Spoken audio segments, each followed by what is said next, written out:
Pernahkah kalian mendengar kalau ada sebuah pabrik yang bukan cuma menuntut keringat pekerjanya, tapi juga menagih sesuatu yang jauh lebih berharga, nyawa. Di balik gaji yang tinggi, reputasi yang baik, ada rahasia kelam yang selalu ditutupi rapat-rapat. Setiap 5 tahun sekali, selalu ada yang terpilih. Kisah tentang seseorang yang harus kehilangan sang ibu. Bukan karena sakit biasa, bukan karena kecelakaan, tapi karena sesuatu yang datang menjemput. Mereka menyebutnya Dayo. Tumbal nyawa. Inilah petaka, pesan tak kasat mata. Cuma di sini bayangan tak mau pergi. Dari situlah petaka mulai mengikuti.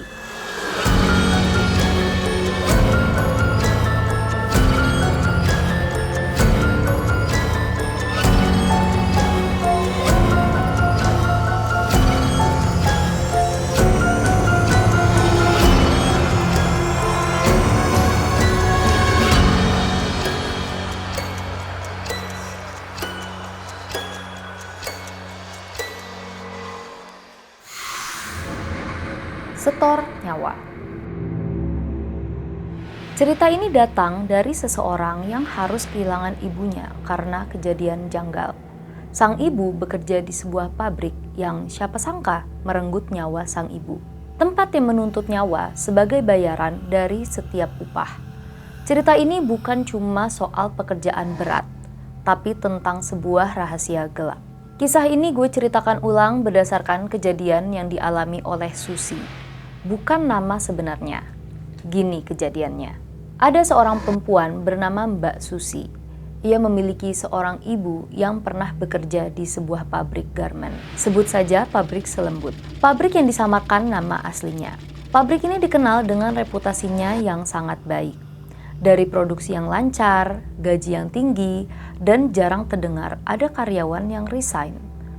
Beberapa hal terasa janggal karena banyak kejadian yang terjadi bukan dari kecelakaan kerja. Warga sekitar pabrik tahu, setiap kali pabrik membuka lowongan besar-besaran, pasti ada saja kejadian aneh yang muncul.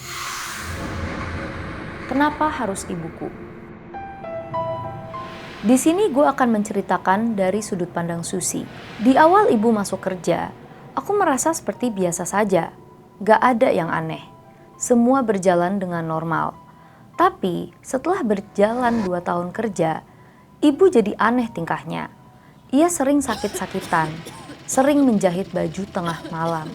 Dan yang bikin serem adalah pas ibu bilang ke aku, Dayo teko. Aku nggak ngerti maksudnya apa. Tapi yang bikin aku tambah takut lagi, tatapan mata ibu waktu dia ngomong itu kosong. Terus suaranya juga aneh. Kayak bukan suara ibu. Dan setelah itu, ibu jalan ke kursi kayu dekat mesin jahit. Diam, gak gerak sama sekali. Matanya melotot ke arah jendela, seolah kayak lagi nunggu sesuatu. Gak lama, ibu jalan masuk ke kamar. Awalnya, aku pikir mungkin ibu lagi banyak pikiran. Jadi aku anggap sudah selesai dan gak ada apa-apa. Tapi ternyata enggak. Jadi, pas aku di kamar, aku dengar mesin jahitnya nyala sendiri. Aku keluar kamar. Ternyata ibu ada di situ dan duduk di sana. Jelas, aku langsung tanya ke ibu, "Bu, ibu ngapain?" Ibuku hanya diam. Jadi posisinya ibu menjahit, tapi tatapannya gak ke arah mesin jahitnya, tapi ke arah pintu. Aku hampiri untuk menyadarkan ibu. Aku panggil berulang kali sambil memeluk ibu, sampai akhirnya beliau sadar. Ibu kaget, terus bilang ke aku, Loh, kok kamu belum tidur toh, Sus? Kejadian seperti itu sering terulang. Sampai pada masanya, ibu jatuh sakit. Sakit yang aneh. Jari jemarinya yang terbiasa digunakan menjahit, tiba-tiba melepuh tanpa sebab. Bukan itu saja, tengah malam, ibu sering kebangun dan selalu bilang, Dayohe teko. sampai akhirnya ada saudaraku namanya Mbak Dewi menelpon. Dia berfirasat nggak enak. Di situ aku jelasin semuanya ke Mbak Dewi. Gak lama, besoknya Mbak Dewi datang ke rumah. Nah, Mbak Dewi ini orangnya bisa dibilang punya kemampuan yang bisa melihat sesuatu tapi nggak bisa nyembuhin. Jadi, pas dia datang ke rumah, dia kasih tahu kalau ada sesuatu yang aneh sama ibuku. Mbak Dewi ngeliat sesuatu yang mengerikan lagi mengerubungi ibuku. Atas saran Mbak Dewi, aku disuruh buat mengadakan pengajian di rumah. Dan Mbak Dewi mau mengajak seorang ustadz yang bisa menyembuhkan ibuku. Singkat cerita, setelah mengundang beberapa tetangga dekat, pengajian pun dimulai. Selesai pengajian, Pak Ustadz minta izin mau merukyah ibu. Nah, pas ibu dirukyah, ibu teriak-teriak, matanya melotot.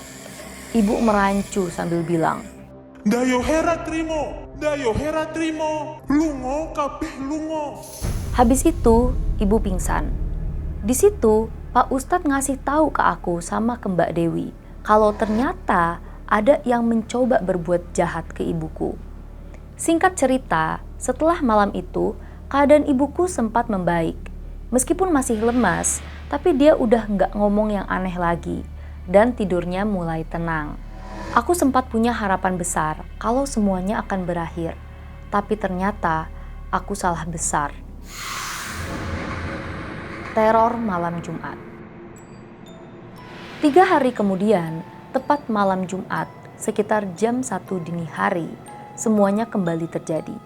Aku terbangun karena suara mesin jahit nyala sendiri. Waktu itu antara takut dan bingung, aku jalan ke ruang tamu. Di situ, ibuku sudah duduk di kursi jahitnya. Padahal sebelumnya dia tidur di sebelahku.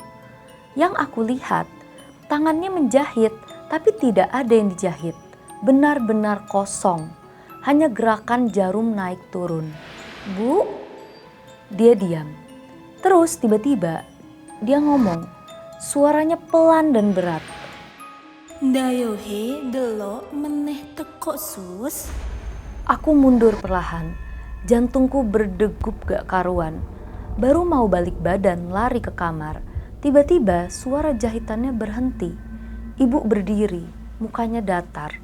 Lalu dia jalan pelan ke arah jendela dan bicara sendiri. Besok Dayohe datang. Ibu mau diajak pergi. Tumbal yang terpilih. Setelah kejadian tadi, aku langsung menghubungi Mbak Dewi yang sedari awal sudah curiga atas keanehan yang terjadi pada ibuku. Tanpa banyak tanya, Mbak Dewi datang pukul 3 pagi bersama Pak Ustadz. Rukyah kembali dilakukan. Begitu doa-doa mulai dibacakan, tubuh ibu bergetar hebat. Ia menangis lirih, berkata, Tolong! lalu diam. Ruangan hening, tapi hawa panas terasa dari segala arah.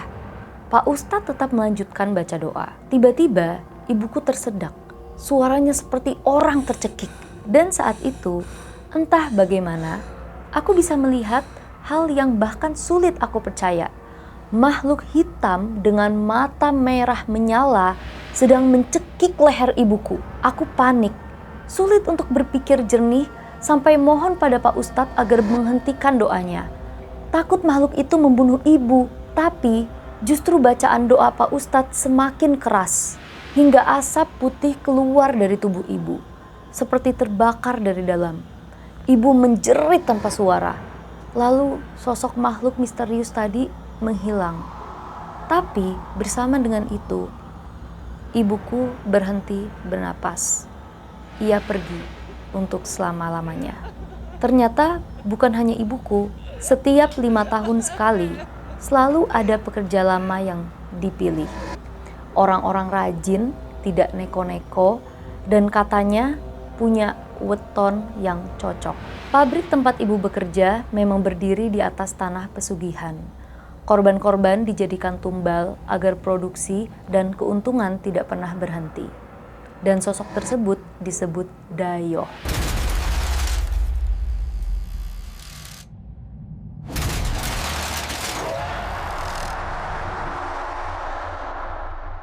Itulah makhluk yang dikirim dari pabrik untuk menjemput Sukma korban.